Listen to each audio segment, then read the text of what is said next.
Ukraine president Volodymyr জেলেনস্কির ঘরে বাজছে বিউগলের করুণ সুর। নিজের ক্ষমতার মসনদের মেয়াদ শেষ হয়েছে গত বছরের মে মাসে। সেই হিসেবে নিজে আছেন ঘোর বিপদে।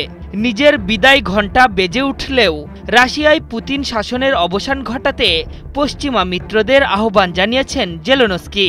বলেছেন, বিশ্ব যদি রাশিয়ান শাসন পরিবর্তনের দিকে লক্ষ্য না রাখে তাহলে আগামীতে মস্কো প্রতিবেশী দেশেও অস্থিতিশীলতা তৈরি করবে। তবে রুশ পররাষ্ট্রমন্ত্রী ল্যাভরভ জানিয়েছেন, পশ্চিমা নীতির সাথে বিশ্বাসঘাতকতাই ছিল ইউক্রেন সংঘাতের মূল কারণ। এখন পশ্চিমা শক্তির পূর্ণ সমর্থন নিয়েও রাশিয়ার বিরুদ্ধে পেরে উঠছে না জেলেনস্কির সেনারা। সম্মুখ যুদ্ধের ময়দানে সুবিধাজনক অবস্থান তো দূর, রুশ বাহিনীর কৌশলের কাছে একের পর এক গুরুত্বপূর্ণ অঞ্চল হারাচ্ছে ইউক্রেন।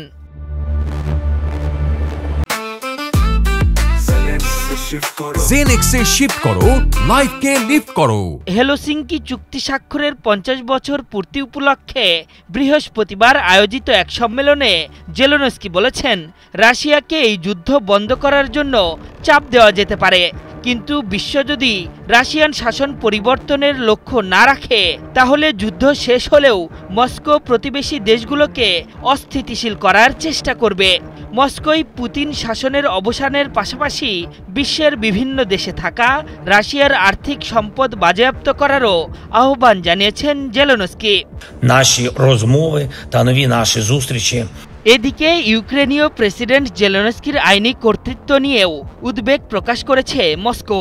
জেলেনস্কির 5 বছরের মেয়াদ গত বছরের মে মাসে শেষ হয়ে গেছে। তবে তিনি সামরিক আইন দেখিয়ে নতুন নির্বাচন আহ্বান করতে অস্বীকৃতি জানিয়েছেন। কিয়েভকে সতর্ক করে রুশ কর্মকর্তারা বলেছেন, জেলেনস্কির নামে স্বাক্ষরিত যে কোনো নথি ভবিষ্যতে চ্যালেঞ্জের মুখে পড়তে পারে। তাদের মতে বর্তমানে প্রকৃত ক্ষমতা ইউক্রেনের সংসদ সদস্যদের হাতেই রয়েছে। এদিকে চলতি বছরের শুরুতে ন্যাটোতে হামলার হুঁশিয়ারি দিয়েছিলেন রুশ প্রেসিডেন্ট ভ্লাদিমির পুতিন, যা নিয়ে ইউরোপীয় ইউনিয়নকে নতুন করে ভাবাতে বাধ্য করেছে। তবে ন্যাটোকে আক্রমণ করার রুশ পরিকল্পনা নিরর্থক বলে উড়িয়ে দিয়েছেন পররাষ্ট্রমন্ত্রী সের্গেই ল্যাভরভ। তিনি বলেছেন, ইইউ ধীরে ধীরে এমন এক পরিস্থিতি তৈরি করেছে যেখানে রাশিয়া বিরোধী মনোভাব ও আগ্রাসী সামরিকীকরণের জোয়ার দেখা যাচ্ছে।